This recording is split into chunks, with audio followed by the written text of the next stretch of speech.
Hey friends, I'm Bree, welcome to my channel. Today I'm here to do a book haul.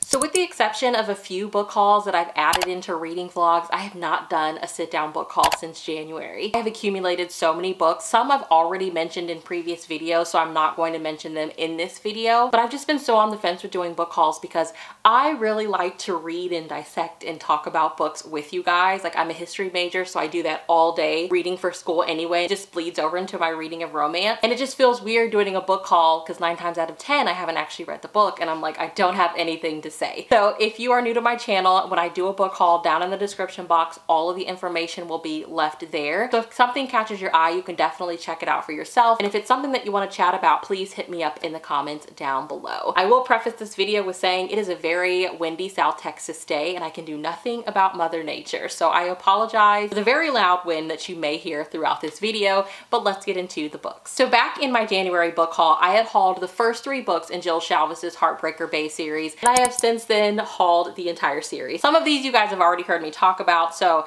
I've already read Chasing Christmas Eve, I've already read About That Kiss, and up next for me in the series is Hot Winter Nights, and then I have Playing for Keeps, and her release from 2019, which was Wrapped Up in You. This is the one that I kept seeing everywhere that really got me interested in the series. I know a few friends have tried Jill Shalvis and they started with this series and it kind of turned them off from her, but then they read other series by her and it like really helped them kind of find their groove with her. So I will say tread lightly. I love this series. I just think her language for some readers isn't really their thing, but I spent 14 years as a military police officer. Like, her type of humor is what I'm exactly used to, and I just love this series so much. It takes place in San Francisco, so it's like big city romance, but it feels very small town romance at the same time because the group of friends stay in like their own little area of the city, and I just love it so much. Next I have Secret Air Seduction by Reese Ryan, and this is part of the Texas Cattlemen's Club series. I just want to say, guys, do not sleep on these Harlequin novels. If you're like me and you're kind of a trope nerd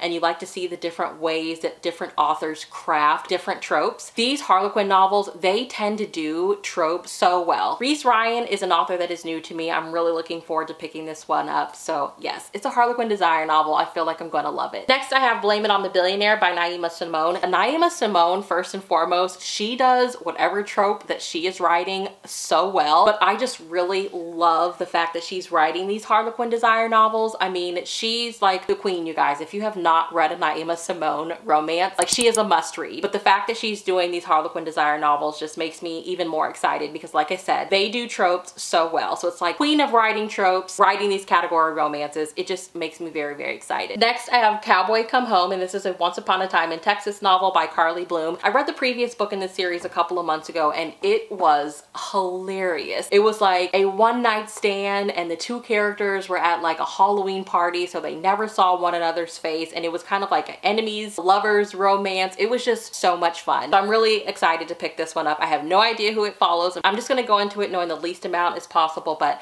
I really enjoyed her previous novel and I feel like I'm going to love this one as well. Next I have First Comes Scandal, which is a Bridgerton prequel by Julia Quinn. Julia Quinn, basically in the romance world, is a giant, and I'm really excited to have this one. It was sent to me by Avon, and a friend did hit me up and say she felt like I should read the Bridgerton series beforehand, and I did read the first Bridgerton novel, so I may go back and do that. If you have read this one already, definitely let me know if you feel like I should read that series before this one. I just don't really want to be confused, but then I've also heard with a lot of historical romance series that you don't really have to necessarily read them in order, so let me know down in the comments below what you think. This next one was sent to me from St. Martin's Press, and that is Tucker by Emily Marsh. Literally the night before this one arrived in the mail, I had no idea that it was even coming. Emily Marsh is an author that I've had on my radar for so long, and I pulled this up and I was like, oh my gosh, the cover is gorgeous. Like, I should just pick it up, but I think this is like book 2 or 3 in the series, so I was like, oh gosh, I don't want to jump into the middle of the series. So I went to bed, I was like, I'll just sleep on it, and then I checked the mail the next day and here it was. Next I have Undercover Bromance by LYSSA K. Adams. The Bromance book club was literally like my most anticipated fall release of 2019, and and I finally read it in 2020. Then this one came out, so I went and hauled this one. I'm a little nervous, I'm not gonna lie. Liv is the sister from the heroine in book 1. The way that Liv was written, she was very tough. I think she was written to be a little bit unlikable, and while that makes me nervous, it also excites me because I'm just really ready to see her have a story of her own and how I'm gonna feel about it. And that is what this is. It also has the hero Mac, and Mac was like so sure of himself in book 1, so I'm excited to see like if that holds up in this book, because like he was the one that like read the most romance and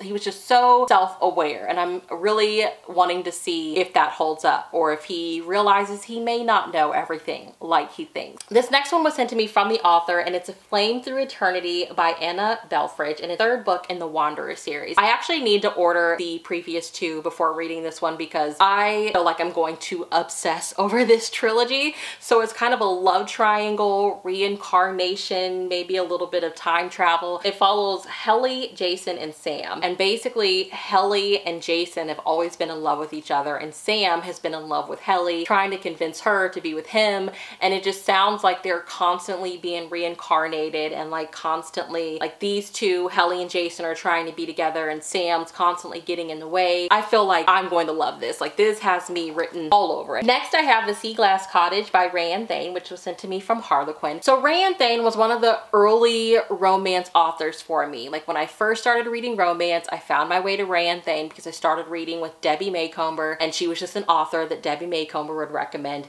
And I absolutely loved the series that I was reading by her. And she is one of those authors. There are quite a few romance authors that are also kind of writing these novels now that straddle the line between romance and women's fiction. And some authors do it really well, like Sarah Morgan. Her women's fiction novels have been 5-star reads for me. But with RAEANNE THAYNE, it's taking me a little while, unfortunately, to figure out if I love it or not. So I started this one a couple of months ago, and I got like literally 2 chapters into it, and I just kind of put it aside. It was a little heavy for what I wanted at the moment, so I'm still gonna definitely go back and give it another go because I love her so much. I really love her romance. I just don't know if her more women's fiction is my thing. So if you've read this and you have opinions on it, definitely let me know down in the comments below. But another one that was sent to me from the author is The Subway Girl, and this is by LYSSA BECKER. And this sounds like a lot of fun. So it says, a hopeless romantic, a cynical web show producer, an unscrupulous cameraman, an aspiring actress, a womanizing best friend, a scheming ex-girlfriend, a commitment-phobic roommate, an unlucky in love buddy. These lives intersect when an average guy is awed by a gorgeous mystery woman on a New York subway and vows to meet her. I love the idea of this, just like everyday activities. Well, once upon a time, everyday activities,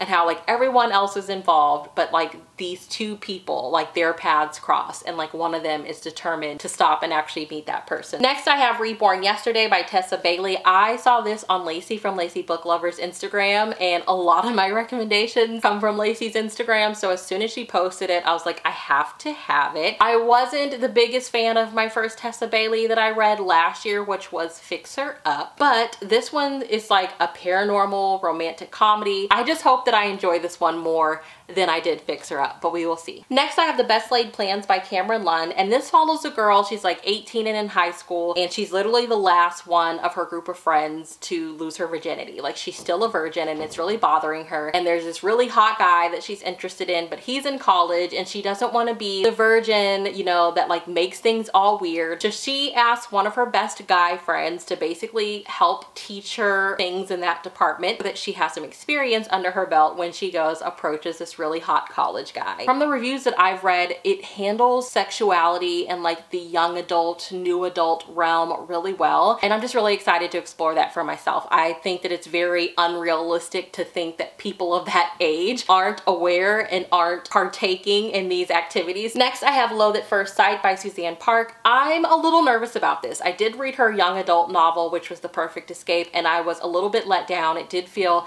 as though the advertising was just a little bit off, and I know my friend Lisa, she's already read this one and she was not the biggest fan. Our opinions tend to be very similar about the books that we read. I'm a little bit skeptical, but I am going to go read this. This comes out in August, so I will let you guys know what I think once I have it finished. One that just arrived in the mail was Secrets from a Happy Marriage by Macy Yates. I love Macy Yates. I love her for her cowboy romances. This is supposed to be more of a women's fiction novel, so I'm really rooting for her. I hope that I love this one. I have no idea what it's about. I just was like, Macy Yates has a new book. I need to have it. So shout out to Harlequin for sending it my way. Then you guys, I have a copy of the Happy Ever After playlist by Abby Jimenez, my Barnes & Noble. So we have 5 Barnes & Nobles in my city, and I live pretty close to 2 of them. And I pulled all of them up the other day, and none of them had this in stock. So I had to dare the masses and go to Target and track myself down a copy. I'm really excited for this one. I know the friend zone was hit or miss for some people. There were some things included in the friend zone that some people were kind of upset about, but I've listened to 2 podcast episodes that Abby Jimenez has been interviewed on. I know for sure Mark Podcast Trashy Books, and I think it was the Wicked Wallflowers Club. But in those podcasts, she talked about how she actually wrote this one before the friend zone, but the friend zone came out first. So learning that, I was like, okay, I cannot wait for this other book to come out. So I'm hoping that it puts things into perspective for me a little bit more. We will see. But anyway, like regardless, the reviews for this have been amazing. And the last one that I have is a graphic novel. It's so beautiful, and it was sent to me from Penguin Teen,